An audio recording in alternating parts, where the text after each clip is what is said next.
benefit to you. Yes. Okay, good. And what else? Because it's salary, right? Why are you here, right?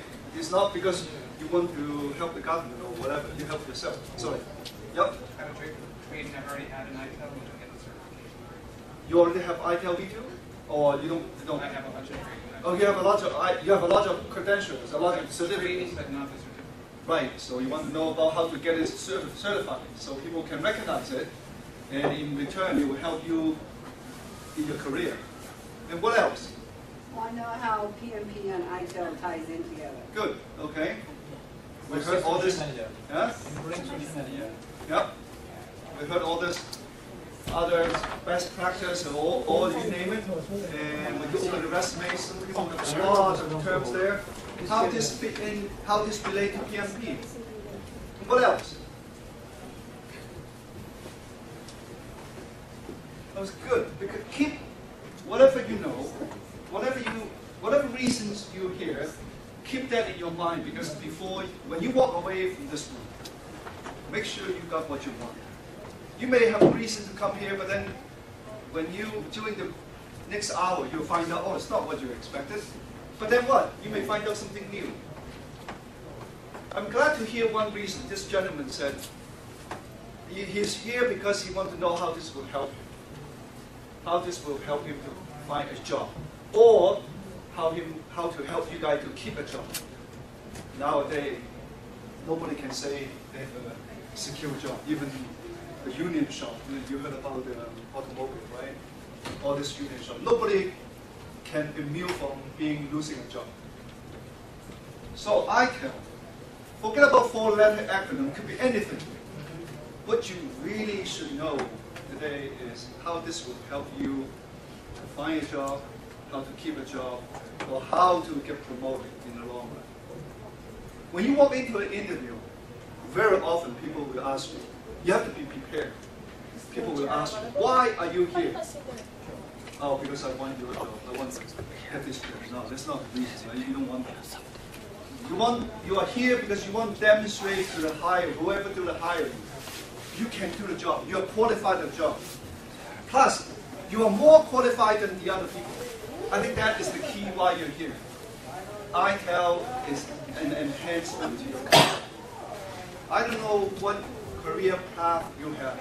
Some may be in programming, some may be technicians, telecom, network, or server. Some may be on the soft side, project management, or whatever. ITIL will help enhance your skill. Very soon, you'll find out when you go to the job search, you'll see people at the end saying they expect you to have ITIL knowledge or have ITIL foundation certified. It's not will make you a superstar, but it's one of those, if you don't have it, then you're just losing the chance. Okay? In a competitive society, everybody fighting for a job, this is the one you cannot afford not to have. So next hour, I will spend half an hour talking about what is ITIL, to answer your question how to get certified, because after all, knowledge is one thing. We want to get an official certification recognized by the industry. So to be challenged by anybody. So we want to be officially certified. What is the procedure? What is the best way to get it certified? Assuming you have the knowledge. So after half an hour, I really want to open for Q&As. I've been in this industry for almost 30 years now. 30 years ago, I don't know what is your background, but 30 years ago, about 35 years ago, I came to Canada as a teenager and went to high school, went to university. I remember when I first graduated, during the early 90s, there was no job. I mean, when I got into university, IT was the hottest subject. Everybody fighting for that. Early 80s, all of a sudden, there was no job. And I went through a very tough time to try to get a job. And I really want you guys to avoid that challenge. You may already have a job, but for those who haven't, I really want to help you to minimize those challenges. Okay? And I want you guys to be ahead of the rest of the people when you apply for a job. So ITIL is one of those I guarantee you will really help. So let's start.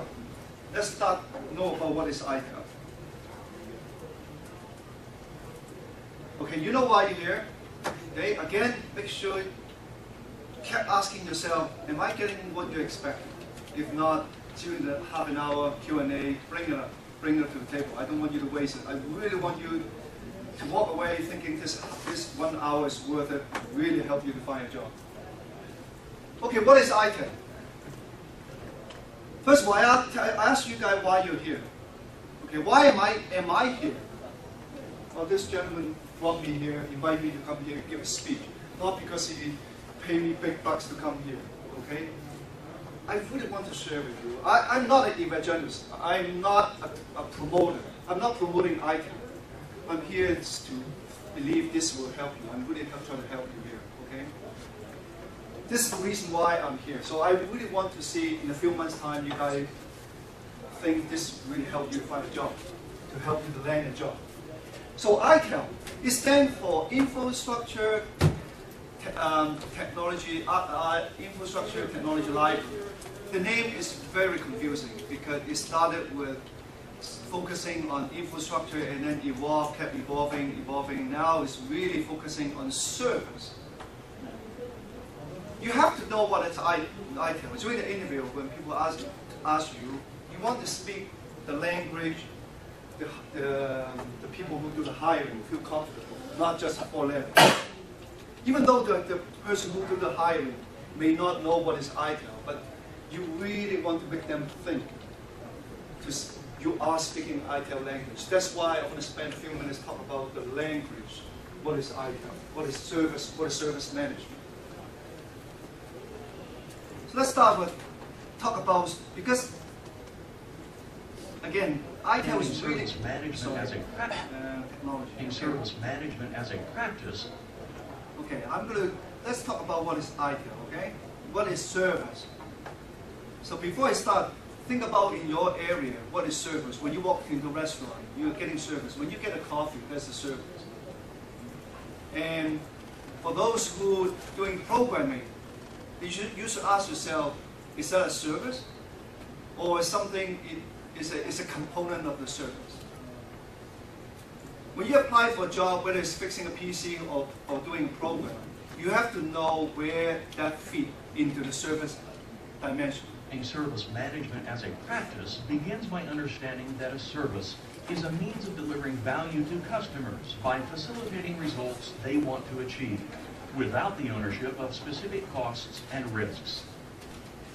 For example, the delivery of a manufacturing build order, email access, data storage, any IT capability that serves the overall performance of an organization is considered a service. A good analogy is a cruise ship. Passengers want to have a good time, enjoy a good meal, reach their destination safely. They don't care about the engine room or the details in the kitchen or the specifics regarding the navigation electronics. However, each of